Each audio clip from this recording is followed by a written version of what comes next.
ሰላምታ ዛሬ እኮ የምንገባበት ርዕሰ ጉዳይ በቀላሉ ማይገለጽ በጣም ምስላዊ እና በትርጉም የተሞላ የመጽሐፍ ቅዱስ ክፍል ነው።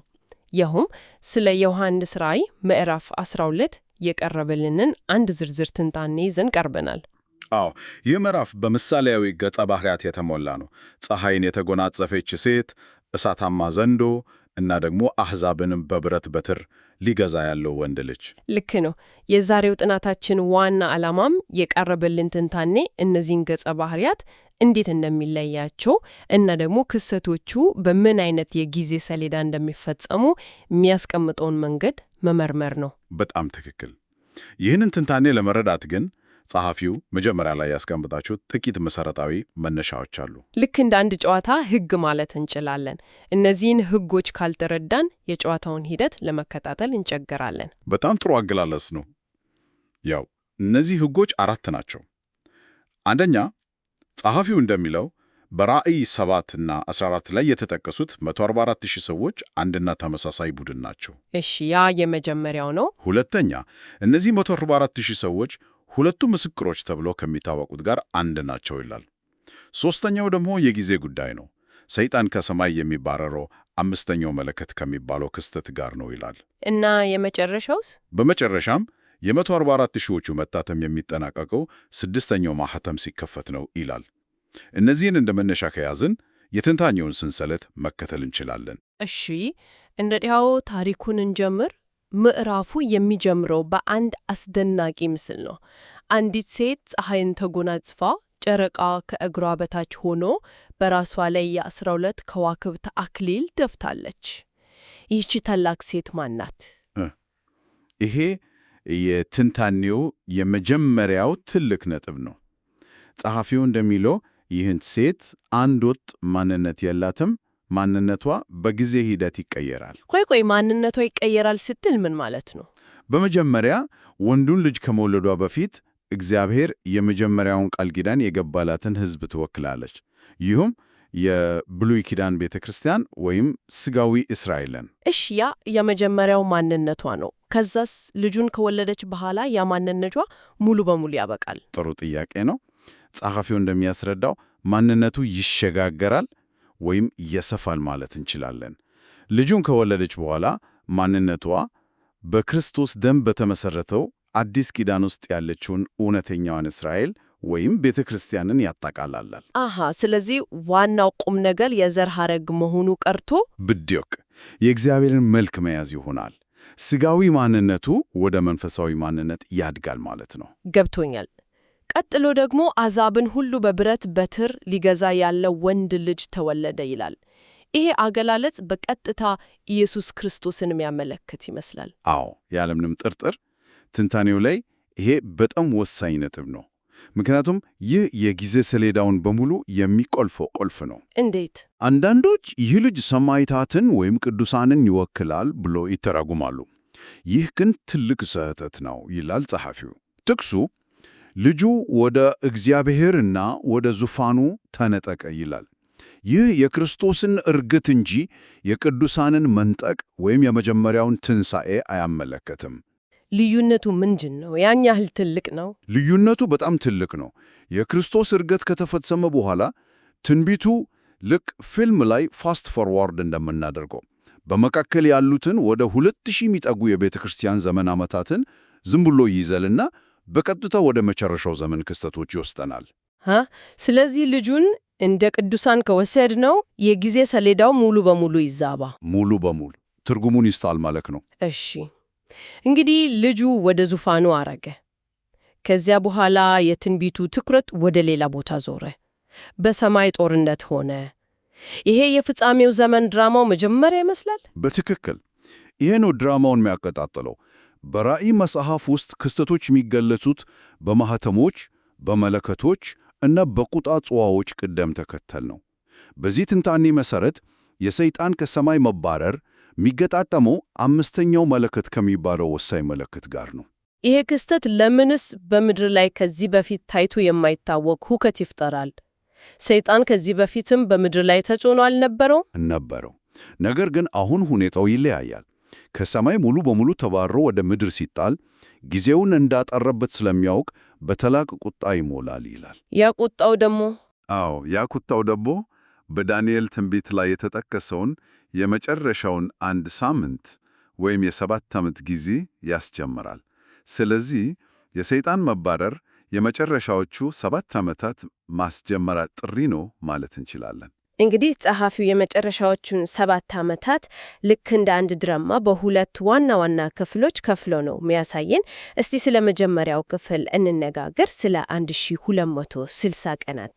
ልክ ነው። የመጀመሪያው 3.5 ዓመት ወይም 1260 ቀናት በምድር ላይ ላሉ ቅዱሳን የታላቁ መከራ ጊዜ ነው። እዚህ ላይ ነው እንግዲህ ዘንዶ ሴቲቱን የሚያሳድዳት። በትክክል ዘንዶ ወይም ሰይጣን ሴቲቱን ማለትም ቤተ ክርስቲያንን ለማጥፋት በሙሉ ኃይሉ ይነሳል። በዚህ ሁሉ ስደት ውስጥ ቤተ ክርስቲያን እንዴት ነው የምትተረፈው? ጥቅሱ እንደሚለው ሴቲቱ እግዚአብሔር ወዳዘጋጀላት ስፍራ ወደ ምድረ በዳ ትሸሻለች። ጸሐፊው ይህንን ምድረ በዳ በጥልቀት ይተነትናል።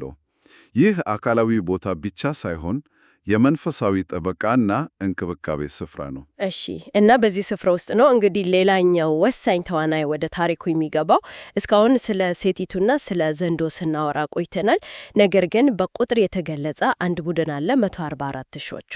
አዎ፣ እነዚህ 144,000 ሰዎች የትንታኔው የጀርባ አጥንት ናቸው። ጸሐፊው እንደሚለው ሴቲቱ ወደ ምድረ በዳ ስትሽሽ የሚመግቧትና የሚጠበቋት እነዚህ ናቸው። በራእይ ምዕራፍ 11 ላይ ስለ 2 ምስክሮች እናነባለን። አዎ፣ ታላቅ ኃይል ኖራቸው ትንቢት የሚናገሩ። ልክ ነው።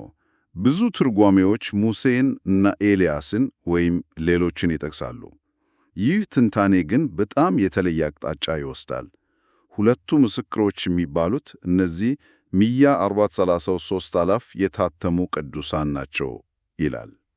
ቆይ፣ ይህ በጣም ትልቅ ለውጥ ነው። ከሁለት ግለሰቦች ይልቅ 143,000 ሰዎችን ያካተተ ሰራዊት ነው 2ቱ ምስክሮች የሚባለው። አዎ፣ ሙሉ ለሙሉ የተለየ ምስል ነው የሚሰጠን። በእነዚህ የመጀመሪያ 3.5 ዓመታት የመከራ ጊዜ ከአውሬው ኃይላት ጋር የሚዋጉት ቤተ ክርስቲያንን ከሐሰት ትምህርት የሚጠብቁትና በመንፈሳዊ ምግብ የሚመግቧት እነሱ ናቸው። የመጨረሻው ዘመን የቤተ ክርስቲያን ጠባቂ ኃይል ናቸው ማለት ነው። በትክክል። እና የመጨረሻው ዘመን ክስተቶች ከመጀመራቸው በፊት 6ኛው ማኅተም ሲከፈት የእግዚአብሔር ማኅተም ይቀበላሉ። ይህም ልዩ ኃይልና ጥበቃ ይሰጣቸዋል። ትንታኔው ይህ ቁጥር ምሳሌያዊ ሳይሆን ቃል በቃል 143,000 ሰዎች እንደሆኑ አበክሮ ይናገራል። ይህ እኮ የማይታመን ከባድ ኃላፊነት ነው። የፍጥረት ሁሉ ዕጣ ፈንታ በእነዚህ ሰዎች ጽናት ላይ የተመሰረተ ነው ማለት ነው። ጥያቄሽ በጣም ትክክል ነው። ጸሐፊው የዚህን ኃላፊነት ክብደት በሚገባ ያብራራል። በሱ እምነት ከእነዚህ ከታተሙት መካከል አንዱ እንኳን ቢወድቅ ወይም ቢክድ የእግዚአብሔር ተስፋ የፈረሰ ይሆን ነበር። ይህም መላው ፍጥረት እንዲጠፋ ሊያደርግ ይችል ነበር ይላል። ይህ በጣም አስፈሪ ሐሳብ ነው። ታዲያ መፍትሄው ምንድን ነው? መፍትሄው በእነርሱ ጽናት ላይ ሳይሆን በማኅተሙ ኃይል ላይ ነው። ጸሐፊው ወዲያውኑ መልሱን ያስቀምጣል። የእግዚአብሔር ማኅተም ፍጹም በመሆኑ ከታተሙ በኋላ ሊወድቁ ወይም ሊስቱ አይችሉም የሚል እምነት አለው። ማኅተሙ ራሱ ዋስትናቸው ነው ማለት ነው። ቢዱክ ማኅተሙ ራሱ የእግዚአብሔር ቃል ኪዳን ማረጋገጫ ስለሆነ የእነርሱ መጽናት የተረጋገጠ ነው። ኃላፊነቱ ከባድ ቢሆንም ኃይሉና ዋስትናው ከእግዚአብሔር ነው። እሺ፣ የጊዜ ሰሌዳውን እንቀጥል። የመጀመሪያው ድራማ ማለትም የመጀመሪያዎቹ 3.5 ዓመታት የመከራ ጊዜ ሊያልቅ ነው። በ1260ኛው ቀን መጨረሻ ላይ ምን ይከሰታል? በ1260 ቀናቱ መጨረሻ በ7ቱ ዓመታት አጋማሽ ላይ የሰማዕት ቁጥር ይሞላል። የሰማዕት ቁጥር ይሞላል? አዎ። ይህ ሲሆን 7ኛው መለከት ይነፋል። 7ኛው መለከት ደግሞ የመጀመሪያው ትንሣኤ የሚፈጸምበት ምልክት ነው። ይህ ለቤተ ክርስቲያን ያለው ትርጉም ምንድን ነው? የመጀመሪያው ትንሣኤ ሲባል ምን ማለት ነው? ትርጉሙ እጅግ ታላቅ ነው። በዚያ ቅጽበት በክርስቶስ የሞቱ ቅዱሳን በሙሉ ከሞት ይነሳሉ። በዚያን ጊዜ በሕይወት የነበሩት ደግሞ በቅጽበት አካላቸው ይለወጣል። ከዚያም ሁሉም በአየር ላይ ጌታን ለመቀበል ይነጠቃሉ። በሌላ አባባል የመከራው ዘመን ለእነርሱ ይጣጠርላቸዋል ወይም ያጥርላቸዋል። ልክ እንደዛ።